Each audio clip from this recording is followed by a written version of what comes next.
तो ये जानने के लिए मैंने एक बार फिर से पूरी कुरान पढ़ी। 114 चैप्टर, 6666 कुरान की आयतें। और जब मैंने उन्हें पढ़ा तो प्रॉफेट मोहम्मद का नाम मैंने कुरान में सिर्फ 4 जगह पाया, लेकिन यीशु मसीह का नाम 25 जगह। इस बात से मैं थोड़ा सा कंफ्यूज हुआ कि कुरान यीशु को ज्यादा तवज्जो क्यों देती है। और दूसरी बात, मुझे कुरान में किसी औरत का नाम दिखाई नहीं दिया, ना प्रॉफेट मोहम्मद की माँ का नाम, ना उनकी वाइफ का, ना उनकी बच्चियों का नाम। कुरान में सिर्फ एक औरत का नाम है, वो है मरियम, यीशु की माँ, और किसी औरत का नाम ही नहीं है। पाक कुरान चैप्टर 3 में चैप्टर का नाम है मरियम का खानदान, और पाक कुरान चैप्टर 19 में चैप्टर का नाम ही है मरियम। एक पूरा चैप्टर ही है मरियम। तो मुझे ये जानने की बड़ी इच्छा थी कि कुरान ये सब क्यों कहती है। मरियम के बारे में पाक कुरान चैप्टर 3:34 से आगे कहती है कि मरियम बिना किसी पाप के पैदा हुई और उसने कभी कोई पाप नहीं किया अपनी जिंदगी में, और वो हमेशा वर्जिन थी। कुरान चैप्टर 50 आयत 23 कहती है कि वो फिजिकल बॉडी के साथ जन्नत चली गई, ऐसा कुरान में लिखा हुआ है।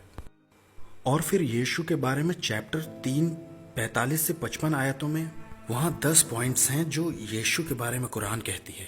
पहली चीज जो कुरान कहती है कलिमतुल्लाह, जिसका अरबी में मतलब है खुदा का कलाम, और दूसरी रूह अल्लाह यानी खुदा की रूह, और तीसरा है ईसल मसीह यानी जीसस क्राइस्ट। तो कुरान ने यीशु को नाम क्या दिए हैं? खुदा का कलाम, खुदा की रूह और ईसा मसीह। और कुरान कहती है कि यीशु बोले जब वो बहुत छोटे थे, यानी कि सिर्फ 2 दिन के, अपने पैदा होने के सिर्फ 2 दिन में ही वो बोलना शुरू हो गए। कुरान कहती है यीशु ने एक जिंदा चिड़िया बना दी मिट्टी से। उसने मिट्टी ली, चिड़िया बनाई और उसमें फूका और वो जिंदा चिड़िया बन गई। तो मैंने सोचा ये जिंदगी देने की कुव्वत रखता है, उसने मिट्टी में जान डाल दी, मिट्टी में। और आगे कुरान कहती है कि उसने जन्म के अंधे को ठीक किया, उसने कोढ़ी को ठीक किया, और ऐसी बहुत सी बातें। और आगे कुरान कहती जाती है कि उन्होंने मुर्दों को जिंदा किया, वो जन्नत चले गए, वो आज भी जिंदा है और दोबारा आएंगे। और जब मैंने ये बातें कुरान में देखी तो मैंने सोचा कि देखूं कुरान मोहम्मद के बारे में क्या कहती है। आप जानते कुरान के हिसाब से मोहम्मद ना तो खुदा का कलाम है, ना खुदा की रूह है, ना 2 दिन का होने पर बोले, और ना कोई मिट्टी से चिड़िया बनाई, ना किसी बीमार को ठीक किया, ना किसी मुर्दे को जिंदा किया। वो उनकी खुद भी मौत हुई थी और कुरान के हिसाब से वो जिंदा नहीं है और ना दोबारा आने वाले हैं। तो बहुत फर्क है इन दोनों नबियों के बीच में। मैं यीशु को खुदा नहीं बुलाता था, आप जानते हैं, मैं सोचता था कि वो एक प्रॉफिट है और वो मोहम्मद से बड़े प्रॉफिट है। तो एक दिन मैं अपने एक टीचर के पास गया जिन्होंने 10 साल मुझे अरबिक कॉलेज में पढ़ाया था। मैंने उनसे पूछा, टीचर ये बताइए कि खुदा ने दुनिया कैसे बनाई? उन्होंने कहा खुदा ने कलाम से दुनिया बनाई, कलाम के वसीले से। तो मेरा सवाल था कि कलाम क्रिएटर है या क्रिएशन है?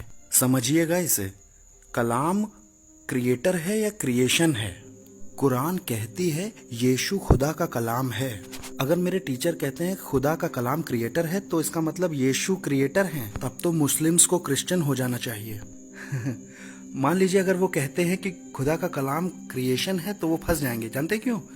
क्योंकि उन्होंने कहा कि कलाम से सारी चीजें बनी हैं। अगर वो कहते हैं कि कलाम क्रिएशन है तो खुदा ने दुनिया कैसे बनाई? अब ना तो वो ये कह सकते हैं कि कलाम क्रिएटर है, ना कलाम क्रिएशन है। वो बहुत नाराज हुए, उन्होंने मुझे धक्का दिया अपने कमरे से और कहा ना क्रिएटर है ना क्रिएशन है कलाम, जाओ भागो, निकलो यहाँ से। कलाम ना क्रिएटर है ना क्रिएशन है, इसीलिए तो शायद क्रिश्चियन कहते हैं कि कलाम खुदा का बेटा है। तो उन्होंने मुझसे कहा अगर खुदा के बेटा है तो तुम मुझे खुदा की बीवी भी दिखाओ, क्योंकि बिना बीवी के बेटे होने का कोई मतलब ही नहीं बनता। तो मैंने कुरान से एक हिस्सा उन्हें दिखाया कि खुदा बिन आंखों के देख सकता है, खुदा बिन जबान के बोल सकता है, खुदा बिन कानों के सुन सकता है। ऐसा कुरान में लिखा है। अगर ऐसा है तो खुदा को बिन बीवी के बच्चा हो सकता है? तो वहाँ हमारी बड़ी बहस हुई। जानते हैं सबसे आखिर में मैंने क्या किया? मैंने कुरान ली, अपने सीने से लगाई, कहा अल्लाह तू ही बता कि मुझे क्या करना चाहिए। तेरी कुरान कहती है कि यीशु अभी भी जिंदा है और मोहम्मद मर चुके हैं, तू ही बता मैं किसको मानूं। और मेरी दुआ के बाद मैंने कुरान खोली। मैंने किसी से नहीं पूछा, मैंने सिर्फ अपने अल्लाह से पूछा। मैंने कुरान खोली, मैंने देखा चैप्टर 10:94 आयत। जानते वहाँ क्या लिखा है? फ़इन कुन्तुम फ़ी शक्किन मिम्मा अंज़लना इलैक फ़स्अलिल लज़ीना यक़रऊनल किताब मिन क़ब्लिक लक़द जाअकल हक़। अगर तुम्हें इस कुरान पर किसी तरह का शक होता है जो मैंने तुम्हें दी है तो जाओ बाइबल पढ़ो, या उनसे पूछो जिन्होंने बाइबल पढ़ी है, क्योंकि सच वहां पहले ही बता दिया गया है। मैं तब तक 19 का भी पूरा नहीं हुआ था। मैंने अपनी पढ़ाई तो पूरी कर ली थी और मैं अरबिक कॉलेज, माफ कीजिएगा, मैं मस्जिद में काम कर रहा था, तो मैं 19 से कम का ही था। और जब मैं इस बीच में अपनी बाइबल स्टडी कर रहा था, वहाँ बहुत से ऐसे पॉइंट्स थे जिन्होंने मुझे बहुत छुआ। पहले ही दिन फादर ने पहली ही आयत यूहन्ना की इंजील से पढ़ी। इब्तिदा में कलाम था, कलाम खुदा के साथ था और कलाम खुदा था और कलाम गोश्त बना। तो मेरी कुरान कहती है कि यीशु खुदा का कलाम है और बाइबल भी कहती है कि यीशु खुदा का कलाम है। तो मैंने पाया कि दोनों ही लगभग एक जैसी ही हैं। तो मैं ये जान के बड़ा खुश हुआ कि मुझे कुरान भी चाहिए, मुझे बाइबल भी चाहिए, मुझे दोनों चाहिए। तो आप जानते हैं, एक दिन मैं मसीही बनता, एक दिन मैं मुस्लिम बनता, एक दिन मसीही, एक दिन, तो मुझे दोनों चाहिए। और जब मैं ऐसा सोच रहा था तो मैंने एक और कलाम सुना, यूहन्ना के पहले चैप्टर की 12वीं आयत, सबसे प्यारी आयत मेरे लिए। बाइबल में ऐसा लिखा है, अगर कोई यीशु को कबूल करेगा तो यीशु उससे ताकत देगा खुदा के बेटे बेटियां बनने की। आप जानते हैं कुरान की सारी आयतें ये कहती हैं कि हम इंसान खुदा के गुलाम हैं। अल्लाह मालिक है और मालिक गुलाम से प्यार नहीं कर सकता और गुलाम मालिक से प्यार नहीं कर सकता। मैं किसी का नौकर गुलाम नहीं बनना चाहता हूँ। कुरान कहती है कि तुम मेरे गुलाम हो। लेकिन जब मैंने यूहन्ना 1:12 सुना जो कहता है कि अगर तुम यीशु पर ईमान लाते हो तो यीशु तुम्हें खुदा के बेटे बेटियां बना देगा, तो मैंने तुरंत कहा कि मुझे यीशु चाहिए, क्योंकि मैं खुदा का बच्चा बनना चाहता था। और वहां से मैंने खुदा को डैडी कहना शुरू किया। उससे पहले मैं जानता ही नहीं था कि मैं खुदा को डैडी बुला सकता हूँ। जब मैं डिवाइन नाम की जगह पर रह रहा था तो वहां पर बहुत से ऐसे पॉइंट्स थे जिन्होंने मेरी जिंदगी को छुआ और वहां पर मैं मसीही बना। और इस बीच में मैं अपने घर से गायब था।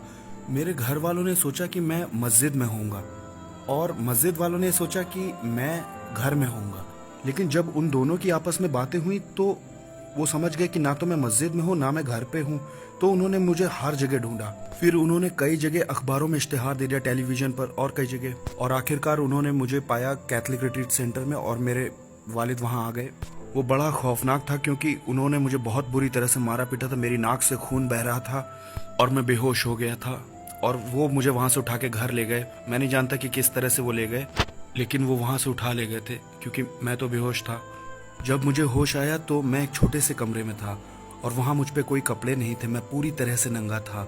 मेरे हाथ और पाँव चेन से बहुत टाइट बांधे गए थे और मैं बोल भी नहीं पा रहा था क्योंकि मेरे मुंह में मिर्च पाउडर डाला गया था, नाक में, आँख में। और आप जानते हैं, जहाँ कहीं भी मेरी खाल पर जख्म थे, घाव थे, उन्होंने लाल मिर्च डाल दी थी मुझे जलाने के लिए।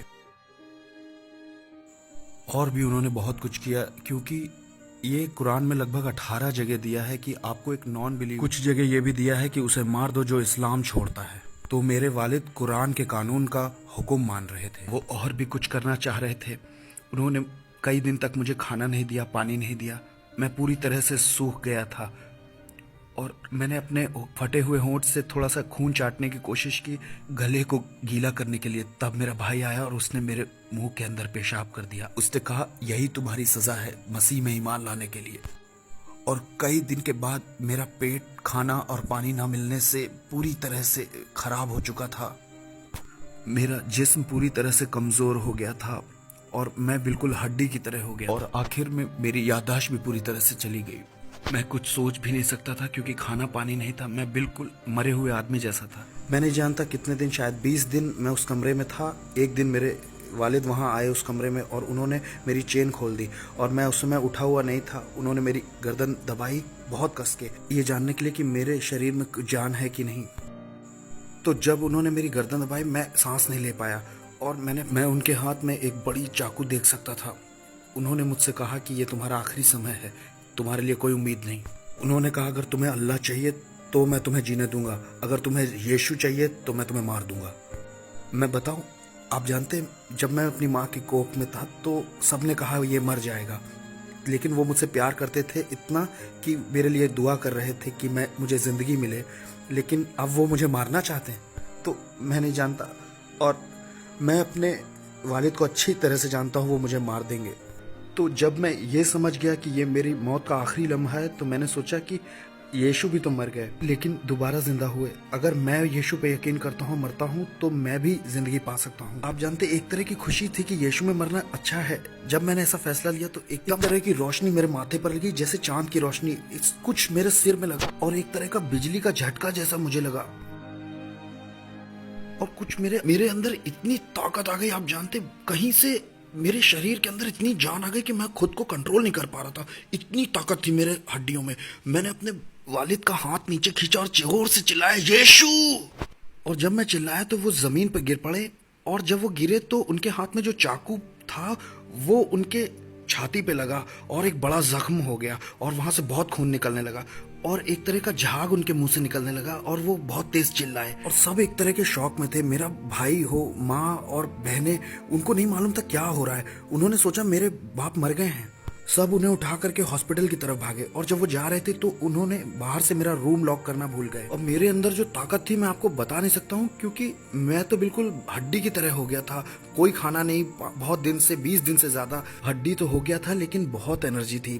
तो मैं तुरंत बाहर आया, मैंने अपने वालिद के कपड़े पहने, टैक्सी स्टैंड तक आया टैक्सी लेने के लिए, और सीधा वहां से भाग गया। रास्ते में जो आदमी टैक्सी चला रहा था वो एक क्रिश्चियन था। उसने मेरे लिए मिठाई और जूस बहुत कुछ लिया। उसको मेरा स्ट्रगल मालूम है। उसने मुझे पोटा छोड़ा। वो अभी भी मेरे कांटेक्ट में है और मेरा बहुत अच्छा दोस्त है, वो टैक्सी ड्राइवर। तो मैं निकल गया और पोटा आ गया।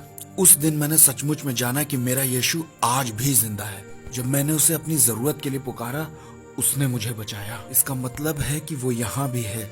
जब मैं आपसे बात कर रहा हूँ तो ये मेरी लाइफ है। हर कहीं मैं जानता हूँ कि वो मौजूद है, क्योंकि मेरे कन्वर्जन के 18 साल हो गए हैं। मैंने कभी नहीं सोचा था कि मुस्लिम मुझे जीने देंगे 18 साल तक। और मैंने मिडिल ईस्ट में भी प्रीच किया है। वहाँ अरब आए थे और कुछ भी नहीं हुआ। तो इसका मतलब है यीशु जिंदा है और मुझे बचा रहे हैं।